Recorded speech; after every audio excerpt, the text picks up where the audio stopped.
Estamos aqui em mais um novo episódio no OpinaCast e a gente vai ter o prazer de receber uma pessoa muito especial, né, Paulo? E esse é o especial da paixão, onde a gente vai ver os bastidores, conhecer pessoas que trabalham nesse grande espetáculo, né, Paulo?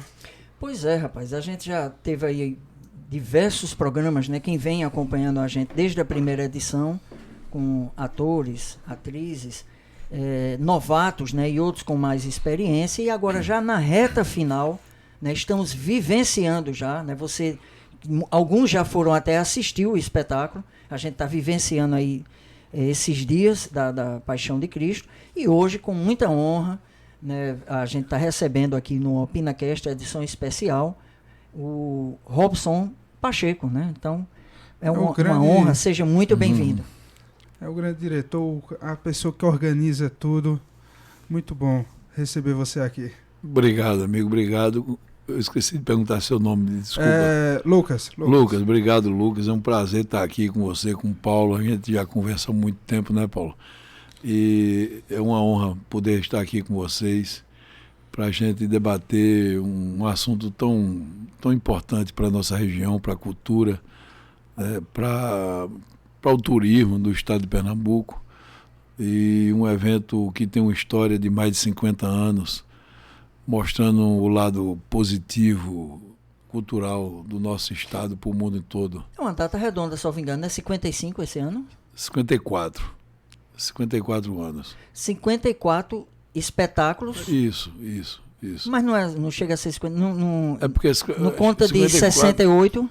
68, então é 55, né? Eu acho que é 55, até 2023. Uhum. Mas é muito chão. Agora, querendo ou não, são chão. Mais de meio século, né? Mais de meio século de Paixão de Cristo em Nova Jerusalém. Um trabalho que começou nas ruas de Fazenda Nova, né, com meus avós, meus tios, tias, e uma pequena população na época, de no máximo 1.000 habitantes. Epaminondas e Sebastiana Mendonça, não é isso? Era. Os avós. Isso, os pais de mamãe, né, da minha mãe, que era natural de Fazenda Nova.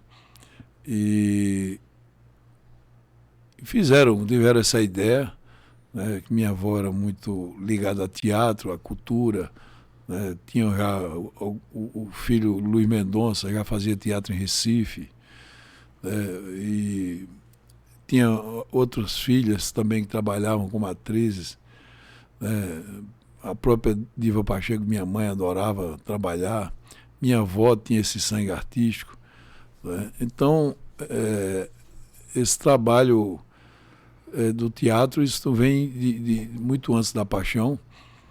E meu avô sempre teve um lado muito comercial, né? Ele era muito ligado, ele gostava de hotelaria, que ele sempre teve naquela época, era pousada, e ele era um pequeno comerciante local, né? Eles vieram, meu avô era de Quipapá e minha avó de Panelas de Miranda. E foram morar em Fazenda Nova devido ao problema de saúde da minha avó. Ela tinha problema de arteriosclerose, e no médico em Recife, o médico dela na época disse: vá para a Fazenda Nova que tem uma água medicinal.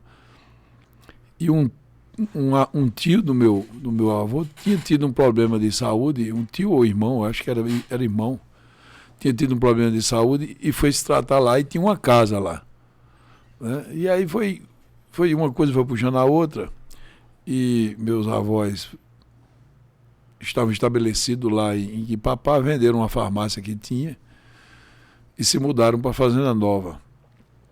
E nessa mudança ele abriu uma pequena farmácia, um pequeno comércio de tecido, né, e uma pousadinha. Minha avó cozinhava muito bem e gostava de recepcionar. E final de mês de julho tinha o microclima, o tempo lá, a temperatura feita aqui em Caruaru, né? E aí as pessoas veraneavam já, naquela época já veraneavam lá.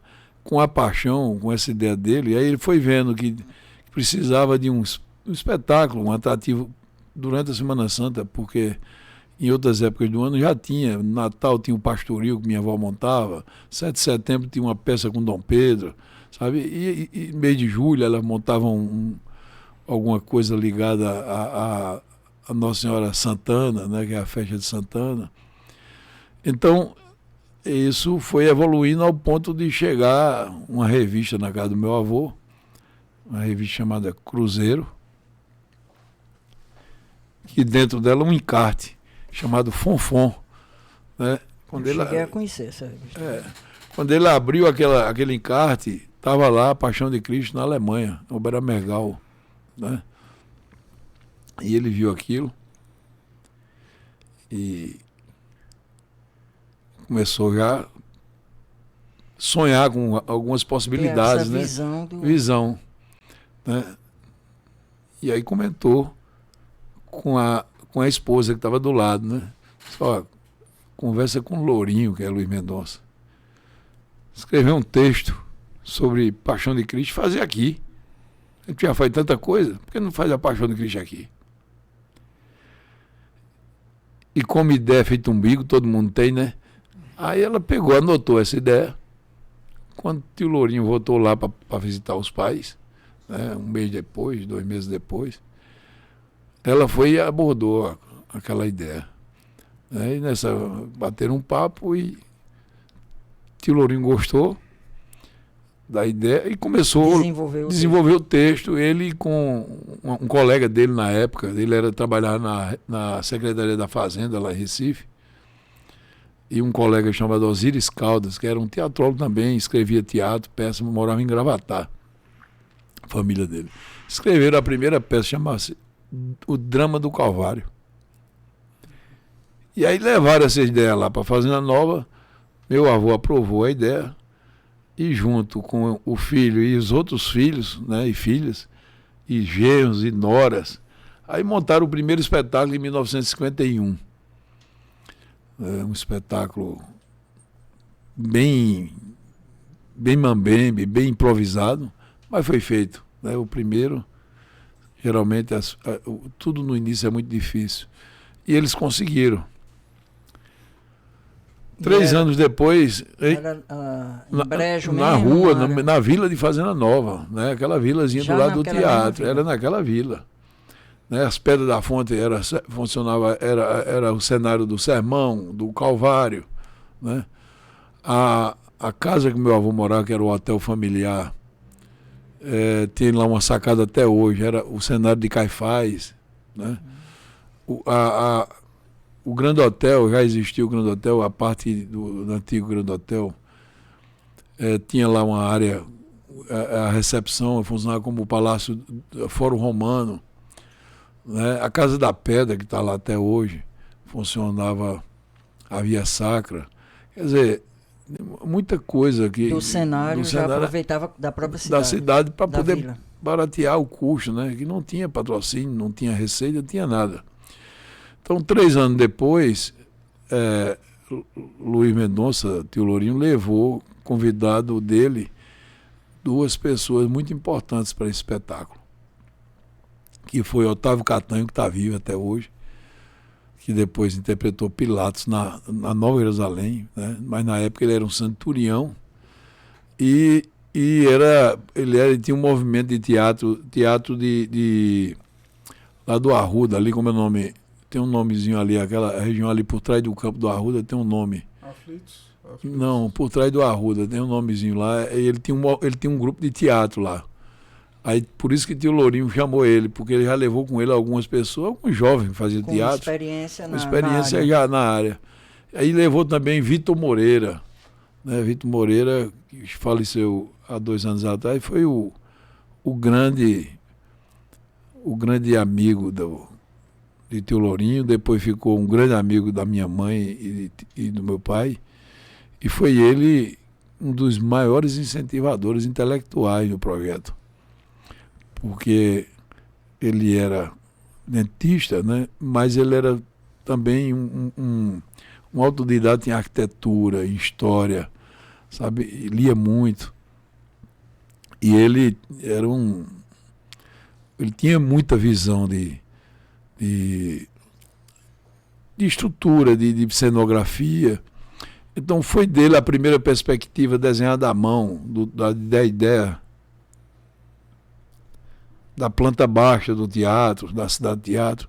Então ele ficou muito amigo do meu pai e a gente tem lá umas 20 ou 30 cartas que eles trocavam cartas, porque não tinha naquela época telefone, não tinha fax, não tinha e-mail, não tinha nada, né? Então era tudo através de carta. Então essas cartas estão todas lá no arquivo, guardadas. Eu tenho uma coleção de cópias delas, de vez em quando eu leio. E um jornalista chamado Jamildo Melo, ele fez um livro chamado A Paixão de Plínio, baseado nessas cartas, né? Grande parte do livro foi baseado nessa troca de informações que Vitor Moreira passava para Plínio Pacheco e Plínio Pacheco para Vitor Moreira. Então isso foi tudo muito importante, porque você começa a entender por que aquilo saiu, começou como começou e chegou onde chegou. Nada na vida é por acaso, né? Tudo tem um sentido, tudo tem um motivo. Então, é coincidência. Eu vi uma definição de sorte muito interessante. A sorte é você estar preparado para a ocasião, né?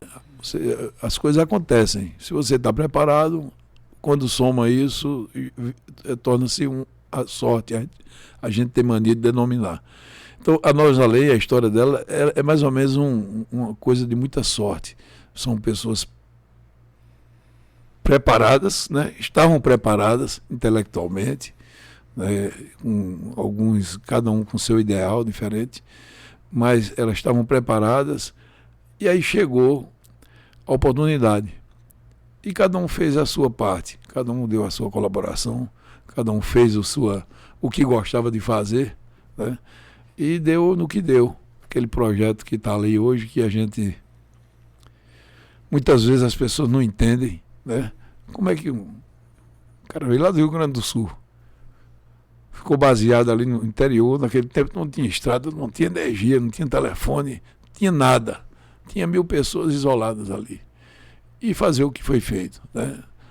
Então, é uma coisa assim que muita gente não entende e que você, para entender, você tem que procurar esmiuçar a história para poder saber cada personagem, a sua importância. Antes da construção do teatro, já tinha um grande público que acompanhava para essas primeiras peças? Olha, a vila tinha 1000 habitantes, né? Em 56, foi o primeiro ano, que foi quando meu pai participou pela primeira vez, né, como genro do meu avô, né, e fez uma pequena participação como uma espécie de um produtor, que naquela época ninguém sabia o que era. E aí em 58, foi 56, e ele começou, ele era jornalista, né, intelectual, e ao mesmo tempo ele era da Força Aérea Brasileira, tinha estudado muito, então ele sabia muito coordenar trabalhos com pessoas, né, com muita gente envolvida. Então ele começou a perceber que tinha muita coisa que precisava ser organizada. Ele começou a organizar, né? Em 56 ele viu, em 57 ele deu uma melhorada para valer, né? Em 58 o espetáculo estourou, porque em 52, 53, né, 54, Luiz Mendonça, Tio Lourinho, levou alguns jornalistas de Recife, né, para assistir o espetáculo, só que montou em fevereiro, no Carnaval, uma cena do Calvário. E com isso saiu na imprensa toda, na época. Inclusive na revista Cruzeiro, com 4 páginas. E aí ficou famoso o espetáculo. Com isso, em 58, o espetáculo começou a crescer muito. Em 62, que foi o último ano da rua, a vila tinha 1000 habitantes, deu 3.000 pessoas visitando. Aí desandou, porque como é que você consegue alojar? Naquela época as pessoas não tinham hotel, não tinha pousada, só tinha casa de amigos e acampamento, né? Acampamento a céu aberto, sem proteção, sem estrutura nenhuma. Já tinha mais do que o suficiente, já na realidade já trazia incômodo para o local, né? Local, Problema demais. Demais. E teve uma cena que era na Casa da Pedra, que o pessoal mais jovem subiu no muro e o muro não aguentou o peso de tanta gente e caiu. Quando caiu o muro, né, foi um Deus nos acuda, porque tinha muita criança, então o pessoal só pensava, se tivesse alguém ali debaixo, né, ia ser uma tragédia, ia acabar. E aí foi quando o produtor, né, entre aspas, que puxava para ele aquela responsabilidade toda, né, Plínio Pacheco, ele pegou e disse, não dá mais para fazer na rua. Porque o espetáculo cresceu muito e não tem estrutura nenhuma. Então vamos construir um teatro. Isso foi em 62. Então vamos fazer o projeto. Então 62, 63, até 65 ele fazendo projeto, correndo atrás de patrocínio, de apoio, não tinha. Hoje é difícil imaginar naquela época. Né? Então a sorte dele, né, foi, e a sorte de Pernambuco, foi que entrou na época um governador visionário, né, chamado Nilo Coelho, que soube que... Ele já estava naquela luta, né? Já estava na luta, já tinha botado em vários jornais matérias completas. E o governador, assumindo, viu uma matéria, pegou o carro indo para Petrolina, passou lá sem avisar. Foi lá conhecer o projeto em loco. Né? Já existia o terreno, ele já tinha conseguido o terreno. É uma doação, um apoio financeiro do Ministério da Cultura na época, com muita luta, né? Ele era da aeronáutica, então ele tinha facilidade para ir para Brasília, né? Pegava um avião da FAB, ia no avião da FAB sem nenhum custo, mas não tinha recurso para ficar em hotel, aí ficava na base aérea lá de apoio, né? Com os colegas, os amigos, e ia lá para o Ministério. Ele disse uma vez a mim que ele passou uma semana sentado numa cadeira dentro do Ministério da Cultura para ver se alguém recebia ele. Então, depois que está tudo pronto, tudo é fácil, né? Ninguém sabe o que foi, o que teve que passar, né, para poder chegar onde chegou. Então, é mais ou menos isso, a história da Paixão do início. Aí, a questão dos primeiros atores. Assim que surgiu o primeiro teatro, quem eram os primeiros atores? Quando era na rua, o elenco era todo formado de parentes, né? De filhos e noras e netos do meu, noras e genros. Inclusive, no seu caso, são 5 irmãos. No meu caso, sou eu mais 3 irmãs, mais 2 irmãs, né? Robson, Churuca e Nena. Churuca. Aí, o Pedro e o Flávio. São 2 filhos afins que minha mãe... Sim. adotou. Né? Mas todos cresceram nesse ambiente? Todos. Né? E todos participam de alguma forma. Mas o espetáculo na rua, ele começou com atores vindos de Recife, né? Que eram amadores, mas já faziam teatro lá, levando a sério. Né? E junto com a população local, que até hoje a figuração toda é de Fazenda Nova, do Brejo, daqui da região. Tem já figurante de Caruaru. São centenas, né? Tem vários, são quase 500 figurantes. Então, o elenco era todo daqui da região.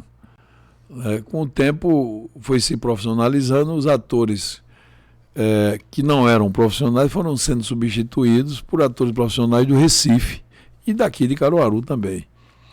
Né? Para até chegar onde chegou hoje. Em 96, em 1996, o espetáculo passou por um momento muito delicado de crise, né? Porque várias crises, né, na economia e tal, e como o espetáculo ele requer que você compre o ingresso, compre a excursão, não é um espetáculo numa cidade, não é em Recife, não é em Caruaru. Não existe um deslocamento. Então, e é um espetáculo de massa, não é um espetáculo para 1.000 pessoas, é para 4, 5, 10, até 15 mil pessoas já foi colocado numa mesma apresentação. Então, o espetáculo precisava de se renovar. E a gente teve a ideia na época de convidar atores da mídia nacional, né? E aí foi quando, em 97, a gente fez essa mudança e saímos de 23 mil pessoas para 72 mil pessoas, né? E com o tempo o espetáculo a gente veio mantendo essa tradição, né? Sempre com figurantes de Fazenda Nova, atores de Pernambuco, alguns convidados da mídia nacional, né? Com esse advento da internet, a gente sabe, vocês sabem mais do que eu, a importância hoje das redes sociais. Então a gente, a cada ano, a gente faz agora, há 3 anos que a gente está fazendo isso, convida uma pessoa ligada às redes sociais, né, que tem muitos seguidores, e convida, já ligada à moda, ou a modelo, a atriz. Então a gente já chamou, né, e esse ano temos a Duda Reis, que é uma jovem atriz, que também é uma digital influencer, que tem quase 10 milhões ou mais de 10 milhões de seguidores. Isso para a gente ter, né, um melhor acesso à camada mais jovem do nosso público, que muita gente hoje acessa muito mais um celular do que uma revista, do que um jornal, do que uma rádio. Quer dizer, porque tudo está dentro do celular hoje, né? Na verdade é isso. A televisão está no celular, o jornal está no celular. Chega mais fácil e mais rápido, né? É muito prático. Você leva o computador no bolso, você leva o escritório no bolso. Então, toda a comunicação hoje está baseada praticamente dentro de um celular. E aí, esse público mais jovem, ele gosta muito de rede social. Por isso que é uma forma da gente chegar, né? Chegar junto essa camada, que é uma camada que é importante. Tem 20% do nosso público que é abaixo de 22 anos.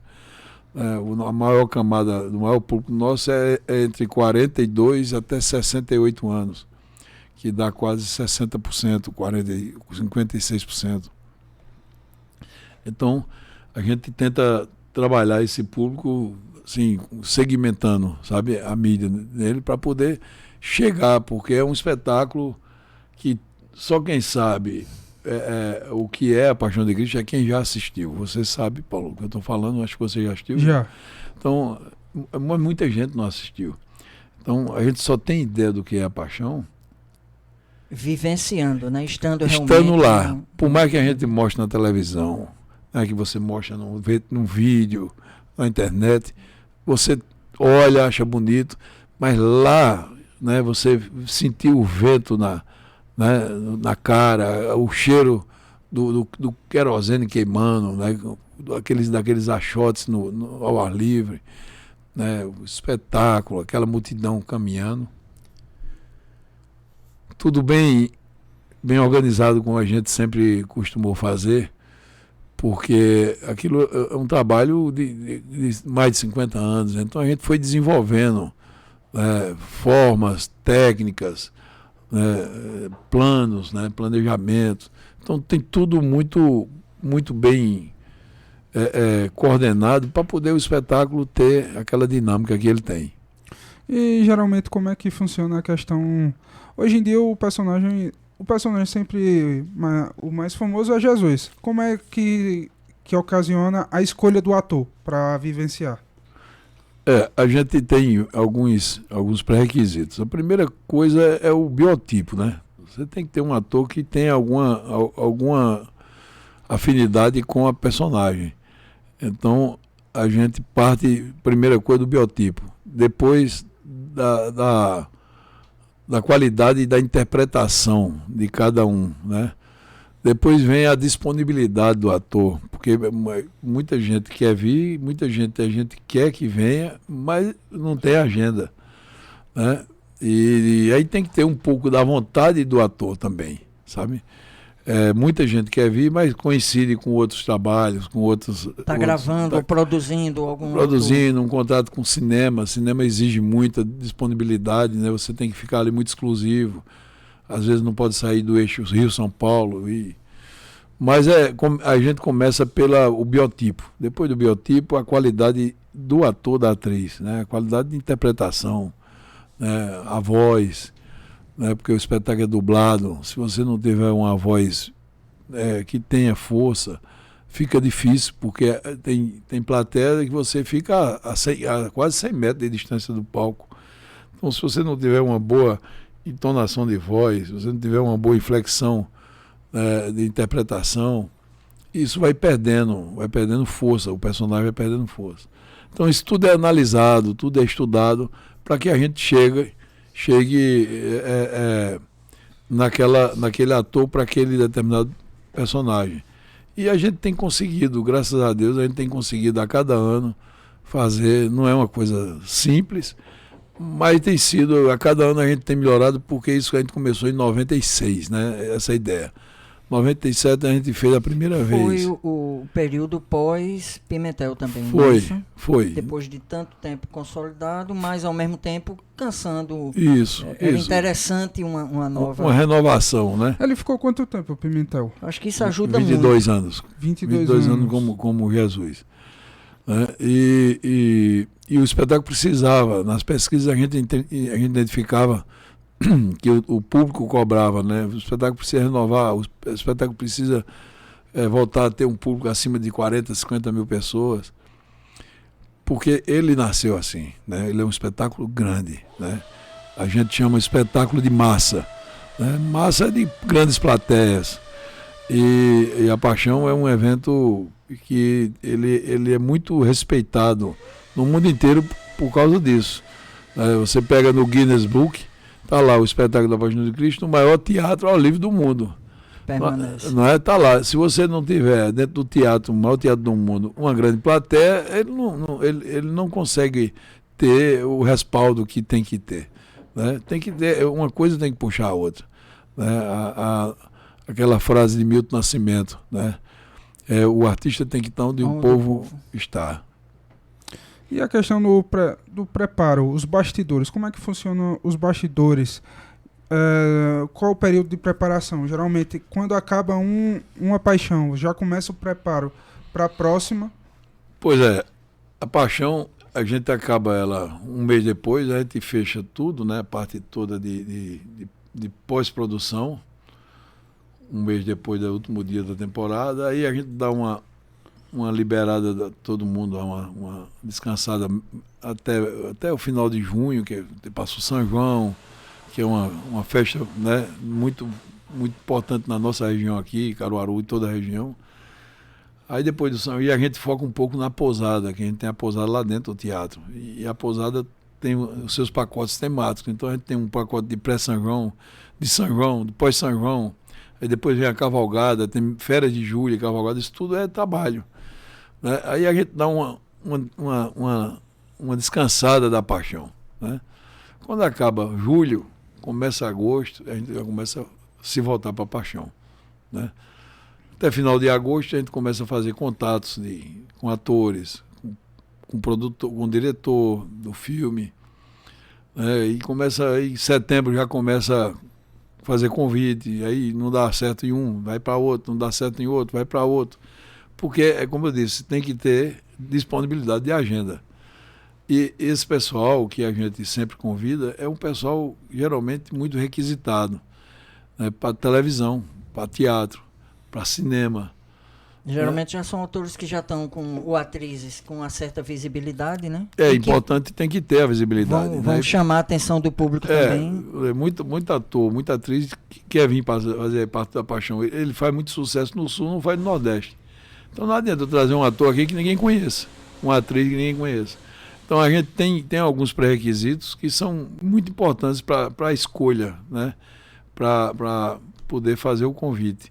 Então, setembro, outubro é o mês de montar elenco principal.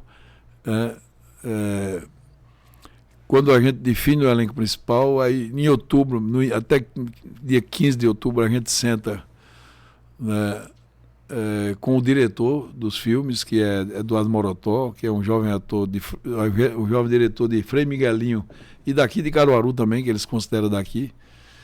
Ele reside no Rio de Janeiro, onde ele trabalha com cinema.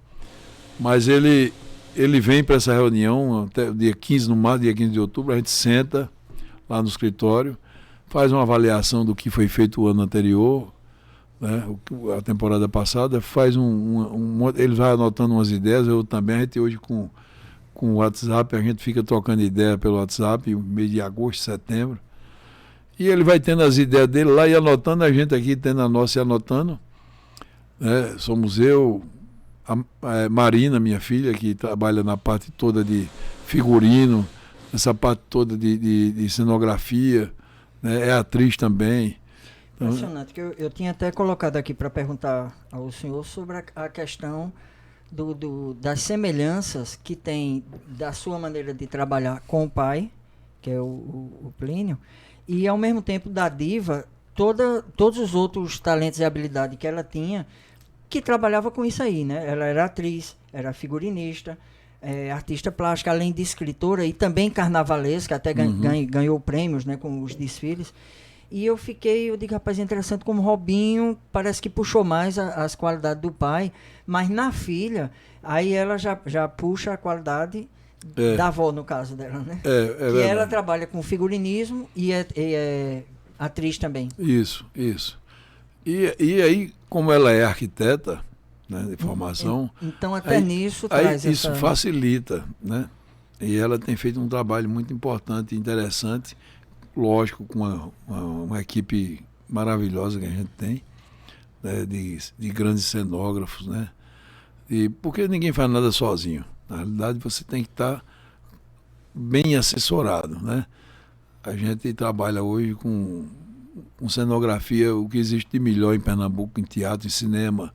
A gente trabalha com técnico de som, de luz, o que tem melhor no Brasil, né? A gente tem um técnico de luz que ele é de uma empresa chamada Armazém da Luz de São Paulo, que é uma das melhores empresas de luz de teatro e show do Brasil, né?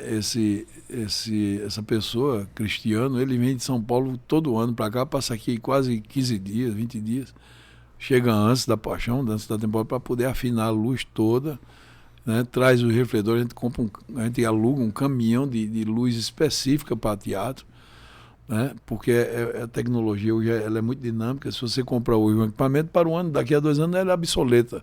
Então não adianta, a gente tem que alugar, porque ela está sempre se renovando, está se inovando. Então, e isso é assistido, né, perceptível também quando se assiste o espetáculo, né, uma iluminação diferente, ou fogos de artifício, periodicamente eu acho que há essa mudança também que a gente percebe, né? Isso. Isso é o segredo do espetáculo da Paixão de Nova Jerusalém. A gente vem, todo ano a gente procura sempre trazer novidades em cima de tecnologia, de figurino, em cima de cenografia, né? E a gente nunca se acomoda, na realidade, né? Meu pai dizia, quem dorme na fama cai da cama. E a gente não pode se acomodar, porque a responsabilidade é muito grande. É um evento que mexe com o estado de Pernambuco todo e ainda reverbera para algumas capitais do lado. Por exemplo, Maceió lota na Semana Santa. João Pessoa lota na Semana Santa. Campina Grande lota na Semana Santa. Esse entorno, né? Essas cidades aqui, ó, de Pesqueira para cá, até Recife, tudo lota. Os hotéis todos lotam. Gravatá, certamente. Todos. 98% dos leitos de hotel de Pernambuco lotam na Semana Santa durante 10 dias. No Carnaval não lota, 98% não lota, dá um índice entre 85% a 90%, e só são 5 dias. Entendeu? A Paixão não, a Paixão é o dobro do tempo, do período, entendeu? E lota mesmo. Por quê? Porque como tem um feriado de quinta ao domingo, né, muita gente que mora fora de Pernambuco vem visitar a família, por ser Semana Santa, né? Vem visitar a família, ou fica em hotel, ou fica na casa dos amigos. Tem uma pesquisa da Impetur, que para cada pessoa que entra no teatro, 3 ficam na casa, vêm com ela. Né? Para cada uma que entra no espetáculo, vem mais 3, né, flutuantes para Pernambuco. De cada pessoa que fica em hotel, ficam 3, 4 em casa de amigos e familiares. Quer dizer, não é só a hotelaria que lota, os restaurantes lotam, as feiras lotam, né, as lanchonetes, os shoppings, né? O turismo movimenta toda a cadeia de produção do o turismo é muito interessante, a cadeia do turismo, porque a distribuição de renda, ela não só é para quem está lá, nem o hotel só, nem só o restaurante, ela vai para tudo, ela vai para o táxi, ela vai para o Uber, ela vai para o cara que vende a água mineral na porta do teatro, né? Então, existe uma distribuição de renda muito pulverizada, né? Essa é a grande magia do turismo. E, querendo ou não, o Caruaru é uma das grandes beneficiadas da questão que, como Nova Jerusalém não consegue comportar todo mundo, muitas vêm para Caruaru. E a questão de Caruaru como prefeitura, ela tem algum incentivo? Não. Na realidade, Lucas, Caruaru, você disse uma coisa muito, muito pertinente. Caruaru é a cidade mais... Não só Caruaru, mas Caruaru é uma delas, né? Porto de Galinha também. Porto de Galinha de 20 anos para cá, 15 anos para cá, 80% acho que até mais, 90% dos hotéis de Porto e pousada lotam na Semana Santa, né? Caruaru, eu acho que também. Só que tem uma coisa, Caruaru tem um negócio. Todo mundo que vem, 80% que vai para Paixão, passa em Caruaru. Só quem não passa Caruaru é quem vem do lado de Campina Grande, João Pessoa, Campina Grande, que já entra ali no Lampião. Mas o restante, que todo mundo que vem para Pernambuco, vem para Caruaru. A rota é Caruaru, obrigatoriamente. Então, Caruaru se beneficia de todas as formas, não só de hotelaria, como visita à feira. Várias agências, se você pegar aí até no Instagram da Paixão, que eu pedi até para a Nena botar tudo os pacotes de todas as agências, de todas as operadoras, a maioria das agências passam com pacotes passando na feira de Caruaru, né? E o que isso é muito bom, por quê? Porque distribui renda, porque mostra esse outro lado nosso da cultura de Caruaru, né? Da feira de Caruaru. Então, a própria prefeitura, eu não lembro a gestão, se foi na gestão de Queiroz mesmo, mas que teve e não sei se é mantido até hoje, que falava, né, era Caruaru parada obrigatória, justamente nesse período da Semana Santa. Isso. E na sua pergunta, eu creio que até onde eu conheço, só entra a verba do governo do estado e do governo federal, isso? Dependendo do período. Do momento, a gente tem uma parceria com o governo do estado, né? Sempre teve, desde o início, do Dr. Nilo Coelho, até hoje, né? E com o governo federal, através de Lei Rouanet, né? A gente consegue aprovar todos os anos, inclusive a gente está com um projeto desde 2022, aprovado sem conseguir captar ele como deveria, até as empresas pelas deram uma dificuldades, recuada, né? Mas a gente está começando a sentir que vai dar uma reação, vai ter uma reação. E algumas empresas públicas e privadas que a gente faz captação. Não é uma coisa simples, né? Porque depois de tudo que a gente viveu, né? Desses anos que tivemos que parar de fazer o evento, isso também atrapalha.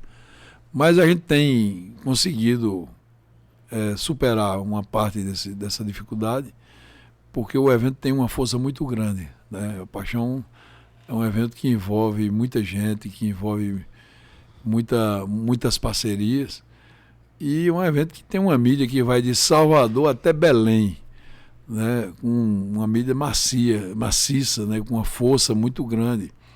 Os filmes, vocês estão acompanhando, a gente acompanha. Qualidade. Né? Um investimento muito, muito forte nessa campanha, e a cada ano ela tem evoluído, né? Numa linguagem de cinema, né? Porque o espetáculo ele é grandioso, ele é um espetáculo que tem a força de um filme de Hollywood. Né? Você pega os filmes da Paixão, bota um filme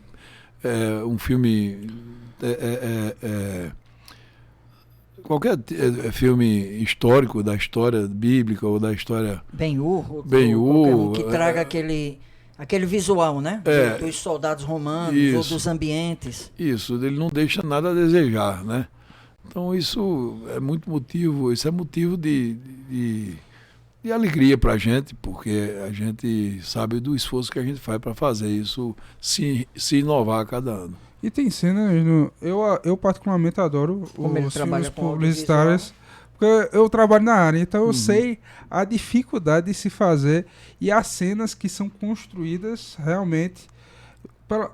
A cena que mais me impressionou nessa última Paixão é a cena que é é um plano zenital, que é basicamente todo mundo deitado e mostrando. A câmera vai subindo e vai mostrando todo o cenário. Acho que o trabalho técnico...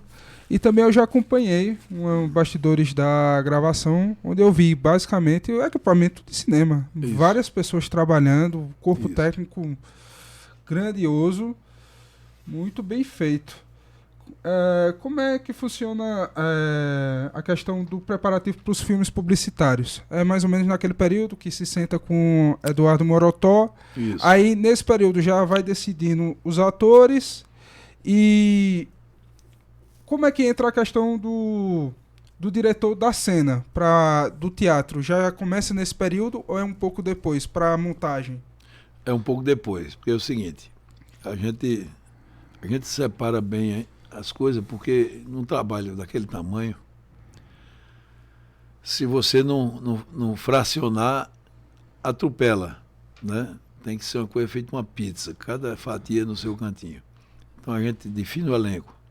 Quando o diretor vem para a reunião, para a gente montar os roteiros, trocar ideias sobre como a gente vai, quais são as ideias para desenvolver, né? A gente já passa para ele uma base de elenco, uma ideia de elenco. Às vezes não está nem contrato assinado ainda, mas já está praticamente fechado. Então a gente diz, o ator vai fazer Jesus é esse, a Maria vai ser esse, o Herodes, o Pilatos. E a ideia, a sua ideia é essa, a nossa ideia é essa. Vamos juntar essas ideias aqui, vamos fazer. E a gente bate um papo ali de 2, 3 horas, né? Eu, Marina Pacheco, Eduardo Morotó, o diretor, e meu filho que trabalha também com a gente, que ele é como se fosse um coprodutor, né? Ele trabalha comigo, toda reunião que eu participo, ele participa, toda decisão tomada, ele participa, desde os 7 anos, eu comecei com 6 anos com meu pai, ele começou com 7, e a gente trabalha junto, e ele tem dado um show também, né? Feito Marina dá na Paixão lá, no espetáculo, e a gente dá na parte de produção. E aí tem uma grande equipe por trás, né? Depois daquele momento daquela reunião ali, aí a gente já começa, vamos dizer, a produção já entra em contato, né, com o pessoal que vai dar apoio para o diretor já entra em contato, aí já entra em contato com a produtora, que é quem leva aqueles equipamentos, né? Aí o diretor prepara o roteiro, já passa para a produtora, né? Passa para a gente está aprovando, já passa para a produtora, ele já decupa tudo, vou precisar de tanto, eu quero luz para isso, para essa cena, você sabe como é que funciona. Então ele decupa tudo direitinho no papel, né? Manda para a produtora já monta, né? A produtora de cinema já monta toda a escala de equipe, escala de material, de equipamento, né? E a gente já define a data. Nessa reunião em outubro a gente já define o período da filmagem. Geralmente a gente fazia nos últimos 10, 12 anos, em dezembro, há uns 15 anos. Esse ano a gente decidiu fazer em janeiro por causa da Copa do Mundo. Uma Copa era em dezembro. Ela alterou a data Foi, também. aí a gente fez em janeiro e funcionou bem. Entendeu? A gente vai até ver se mantém para janeiro. Então a gente define aquilo tudo naquela reunião. Eduardo Morotó vai trabalhar a produção, Marina vai trabalhar a parte de cenografia e figurino. Binho comigo, a gente vai trabalhar a parte de custo, de parte de contratação de todo mundo. A produtora, o Binho é o meu filho, que é coprodutor. Que é o coprodutor, que me ajuda. Possivelmente, né? Vai sucessor nesse sucessor, período. Está sendo preparado para isso. Né? E talvez seja até melhor do que eu, porque ele é mais contido, sabe? Ele é mais calmo. E eu fiquei... eu não sei se tem a ver com o que eu vou comentar agora, mas eu creio também que não só eu, mas quem lhe conhece um pouco, lhe conhece bem, a gente ficou muito preocupado sobre essa questão da emoção naquele período que a Paixão, entre aspas, morreu, não é? Porque realmente foi um choque muito grande, né? Havia uma preparação já em cima do espetáculo acontecer, porque já era março, né? 2020. Eu não lembro se 2020 a Semana Santa era março ou abril, mas sendo num mês ou no outro, de qualquer forma, como você narrou aí, estava tudo prontinho, tudo organizado, tudo certinho. E do mesmo jeito que os méritos vêm para você, né? Digamos, tem toda uma equipe aí envolvida de 8, 10, 20, 30, 500, 600, em todas as equipes prováveis, mas tem um comando, né? Tanto quanto lá atrás era o Plínio, e aí passa a ser você. E essa carga, né, da responsabilidade de realizar o evento e de sair tudo direitinho, tudo certinho, tudo organizado, e naquele momento saber, né, que não poderia acontecer mais. E como lidar, né, com essa queda, né, o esvaziamento da cidade, o esvaziamento do espetáculo, a questão dos contratos. Claro que não foi só com vocês, foi inclusive no mundo inteiro. Mas, assim, a gente ficou preocupado. Mas, rapaz, como é que Robinho vai aguentar essa pressão? Inclusive, na época, a gente estava com o programa na Rádio Cidade, e lhe entrevistando, viu, né, a emoção de, naquele período, você lacrimejando os olhos, e porque estava sobre os seus ombros também, né, o peso de responsabilidade, não só do elenco, dos artistas, mas até das famílias que moram na cidade e na redondeza, né, que criam expectativa e que também se sustentam, né, em parte com o que vem do espetáculo. Como tudo na vida, tem momentos bons e momentos ruins, né? Os bons a gente usufrui e guarda na lembrança. Os ruins a gente supera e tenta esquecer. Né? Aquele foi um momento muito delicado para todo mundo, mas principalmente para a gente naquele momento, porque coincidiu que estava tudo quase pronto, né? Mas tem um documentário de um cineasta lá de São Paulo que ele foi fazer um filme em Campina Grande e conheceu na feira de Campina Grande 3 ceguinhas tocando pandeiro e tocando ganzá. E aí ele começou a entrevistá-las no meio da feira, né, essas coisas bem do Nordeste, bem do mambembe, bem da gente, da cultura, da embolada, do coco, né, da feira. E ele começou a fazer pergunta a elas são três e são vivas. E ele se apaixonou pela história delas, entendeu? O pai delas levava elas para a feira para tocar, para cantar embolada, que elas cantam de improviso. Inclusive Gilberto Gil ajudou esse produtor a fazer um filme com elas. E o filme é muito interessante porque no final ele pergunta para elas: por que é que vocês cantam na feira? Vocês tinham tudo para não cantar. Elas são ceguinhas, né? Tem deficiência visual. E aí a mais velha, que é a que mais canta, mais desenrolada, e a que mais fala, né? Que se apaixonou pelo diretor do filme durante essa gravação desse documentário. Ele perguntou isso a ela disse: é porque na vida a gente é para o que nasce. Então, cada um nasce para uma coisa. E aí você tem que encarar a sua realidade. Né? Naquele momento que a gente tinha que cancelar o espetáculo, eu tinha que encarar aquilo ali. Como todo mundo teve que encarar na sua realidade dentro da sua vida. Então, eu encarei aquele momento como dos momentos mais importantes da vida da gente. Porque foi naquele momento que eu tinha que ter força. Aonde eu ia buscar, eu não sabia. Mas tinha que ter.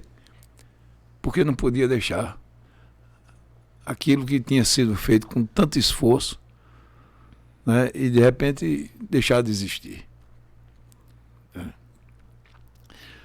Na hora do aplauso, todo mundo faz parte dele, né, dos louros. Na hora da dificuldade, né, não é todo mundo que se sente parte dele. Mas alguém tem que segurar a corda, porque se não segurar, o barco afunda. Tá entendendo? Eu achei... Não, pode terminar. E aí, não só fui eu, porque sozinho ninguém faz nada de importante, já dizia meu pai. mas eu tive o apoio e tenho de muitas pessoas para poder superar, senão não supera. Você sozinho não faz nada. Tem que ter gente do lado remando para o barco andar. Né? Se for a remo, se não for a vela, tem que ter gente para levantar a vela. Então, sozinho ninguém faz nada. Então, é uma grande equipe que rema e que levanta a vela a todo momento. Quando o vento muda, quando muda a onda, muda a correnteza, a gente tem que ter força e tem que ter unidade. Se você não tiver unidade, ninguém faz nada. Sem equipe, ninguém faz nada. Passou 2020, 2021 novamente, né, a questão de ter que lidar com a não realização do espetáculo, mas até lembrando a própria mensagem, né, de superação e de sobrevida, né, que é inclusive a última cena do espetáculo, que é de forma assim majestosa a ressurreição. Em 2022, foi o ano passado, não é isso? Ela ressuscita e ressuscita com força, não é? Se não houve assim, eu acho que o público já desejado, mas até porque também a pandemia ainda estava em evidência, então ela também dificultava essa questão de público, mas eu creio que entre o ano passado, que foi o retorno, e esse ano se consolida como realmente a ressurreição do espetáculo, a nova vida e tudo voltar ao normal. Eu creio que foi assim. Foi desse jeito. O ano passado, 2022, a gente tinha que fazer. Né? Porque 2020, 2021, a gente estava impossibilitado de fazer. Né? Mas 2022, se não tivesse acontecido, a culpa era nossa de não ter feito. Né? E aí você perde credibilidade. E um evento daquele tamanho, que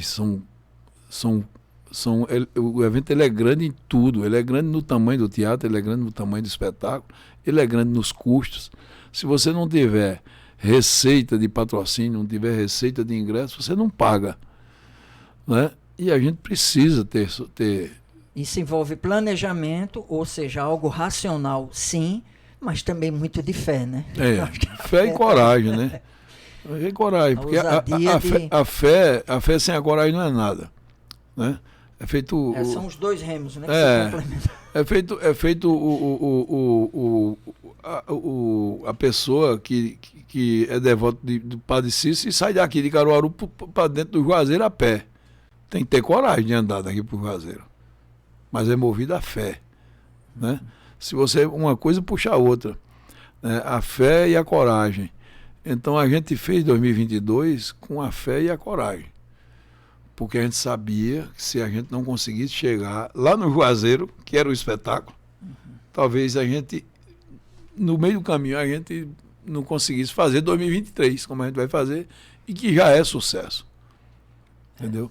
Graças a Deus, eu posso, com toda a modéstia, dizer que a gente está tendo assim, uma receptividade de venda antecipada 500% acima do ano passado. Né? 300% acima de 2019.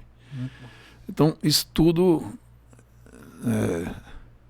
são bênçãos, né, que vêm para compensar, para encorajar, para poder você dizer, não, a gente passou, foi sofrido, foi sacrifício, mas a gente está aqui, estamos com saúde, trabalhando e lutando para fazer uma temporada 2023, uma das maiores da história da Paixão.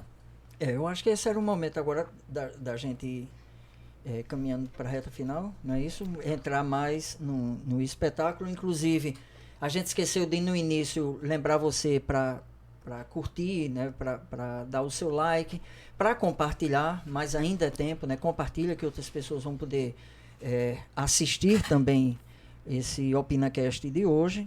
Não se esqueça de se inscrever no canal e inclusive comprar o ingresso, não é isso? Que acessando o blog você também tem acesso aí a... Basta clicar como o Patrick fez aí, ó, já abre direto lá no site. E você que ainda não foi assistir o espetáculo, né, nessa reta final, pode sim aproveitar e trazer esse exemplo, até mesmo de superação para a sua vida, né? Um alimento para a fé, para a edificação, está vivenciando isso lá. Essa revista também é a edição desse ano, que também paralisou, né, a publicação Não tinha. durante esse período, mas que esse ano volta a circular, né, vem aqui com todas as informações. E o Instagram tu estava mostrando também, não foi? Aqui é o Instagram. Uhum. Como é? É Paixão de Cristo? Oficial, né? Aqui, ó. Essa aí, Paixão de de Cristo. Cristo Paixão de Oficial. Cristo Oficial. Mas aí, viu, Paulo? Oi. Lucas, aproveitar o registro que a gente está aqui no seu programa, né? E vocês, e dizer que a gente está lançando a revista aqui, né? Chegou agora da gráfica. Sim, tem esse privilégio, é o primeiro local que está tornando E aí público. aproveitar aqui para parabenizar A Carol, qualidade. Carol e Moema da Oficina de Comunicação aqui de Caruaru, que são as diretoras da agência Oficina de Comunicação, que nos dão essa assessoria. A revista ficou maravilhosa, né? Um material de primeiro mundo aqui, um papel de alta qualidade, impressão, uma gráfica aqui de Caruaru, né? A gráfica do nosso amigo Marco ali da É pontual? Pontual. Não é isso? Gráfica Pontual, você vê como a gente tem coisa boa. É, né? que trabalha mantendo a excelência do que já é feito lá no revista, espetáculo. você pode né? chegar em qualquer feira de turismo, qualquer reunião no mundo inteiro, todo mundo elogia. Cheguei em São Paulo, Diagramação, paginação, tudo todo mundo perfeito, realmente. com qualidade, alta qualidade. Né? O Então, corte. esse cuidado que a gente, com o tempo, aprendeu a desenvolver, a ter com tudo, né? Com a cena, com a luz, com o efeito especial, com a revista. Quer dizer, tudo isso é resultado do tempo, né? Do know-how. Isso é o que passa, a coisa boa do tempo é isso. Aí você vai repetindo e vai melhorando. Mantendo o padrão e daí para cima. Crescendo, né? sempre para cima. Entendeu? E agradecer ao pessoal da comunicação, da oficina, que está dando um show mais um ano aí com a gente. Muito bom. Como é que funciona o apoio com a Globo? Porque está aqui apoio cultural. Como é que funciona essa relação? Veja, a Globo é uma grande parceira nossa desde 1980. Né? A Globo Nordeste, ela entrou, na época o diretor geral era Cléo Nicés, né, um nosso amigo Cléo, que na época a Souza Cruz era a patrocinadora master, juntamente com o Banorte, né, que era um banco aqui do estado de Pernambuco, um banco privado. E aí a Globo já fez uma parceria, na época com meu pai, era o produtor do evento, e nessa parceria a Globo ficava responsável por veicular a mídia, né, comercializar cotas, oferecendo aqui no Nordeste, aqui na região, principalmente Pernambuco, porque o espetáculo já era conhecido, mas não era como hoje. Né? E essa parceria ajudou muito a Nós Além, ajudou e ajuda, né? Só que com o tempo a gente foi ampliando essa parceria, né? E na época, quando eu conheci Cléo, em 1993, 92, tinha um jovem lá na Globo que ele era contato. Contato é um vendedor de propaganda, de mídia, né? A Globo sempre teve uma equipe muito boa, em todo sentido, mas principalmente nesse lado comercial, que foi o que eu mais convivi. E no meio lá de uma grande equipe de venda, tinha lá um jovem chamado Yuri Maia Leite, e na primeira reunião que foi lançar a Paixão em 93, eu estava lá, era ali perto do Colégio Americano Batista, na rua chamada Rua Montevidéu, ali, em Recife. E Cléo apresentou o projeto, lá tinha alguns convidados de publicidade, de agências. Não? E me apresentou Yuri, depois que teve um coquetelzinho lá, me apresentou, Robinho, vem aqui para te apresentar Yuri. Yuri é quem vai oferecer cota, não sei o quê. E um mercado muito retraído, né? Um mercado também publicitário, e naquele tempo mais do que hoje. E aí fiquei amigo de Yuri e a gente começou a trocar ideia, né? E quando foi isso, foi em 93, 94, 90, em 96 eu contei a Yuri a ideia, né, que eu vinha conversando com meu pai, para a gente convidar, né, alguns atores famosos para fazer parte da Paixão. E aí falei, estava na época, 97, no início de 97, estava o Rei do Gado, a novela bombando, né? E aí, quando eu contei a ideia a Yuri, os olhos de Yuri começaram a brilhar, porque ele sabia que ia ajudar no comercial. Aí você ia criar força, atrativo, né? Atores famosos, na novela Rei do Gado, fazendo Jesus, por exemplo, Fábio Assunção. Para o trabalho dele seria muito melhor, muito mais atrativo, né? Ia ter muito mais força. E aí Yuri gostou da ideia, né? E a gente começou a procurar caminhos para chegar lá nesses atores. E pela Globo aqui não tinha, porque a Globo aqui ela é uma filial, né, da Globo Rio, mas aqui é uma Globo que hoje tem uma vida independente jornalística, mas basicamente comercial. E aí toda a parte de produção é no Rio, São Paulo, acho que no Rio. São Paulo é mais jornalismo e comercial. Aí a gente cortou um caminho, né? Meu pai e meus pais, meu pai e minha mãe eram muito amigos do nosso... A Diva havia trabalhado também, né? Na Globo lá no Rio. No Globo Rio, mas eles eram muito amigos de Antônio Fagundes, porque Fagundes fez a primeira gravação do filme A Compadecida, lá no Brejo, que foi uma produção de uma empresa de São Paulo, mas contratou meu pai, né, Plínio Pacheco, para fazer a produção executiva e minha mãe para fazer o figurino. E aí eles passaram 3 meses morando no Brejo. Regina Duarte, Então, Antônio Fagundes, Armando Bogos, Ari Toledo e mais alguns atores da época famosos. E nesse período que eles ficaram lá, eles ficaram muito amigos dos meus pais, né? E aí eu consegui o telefone de Antônio Fagundes. E ligamos para a casa dele em Arara, no interior de São Paulo.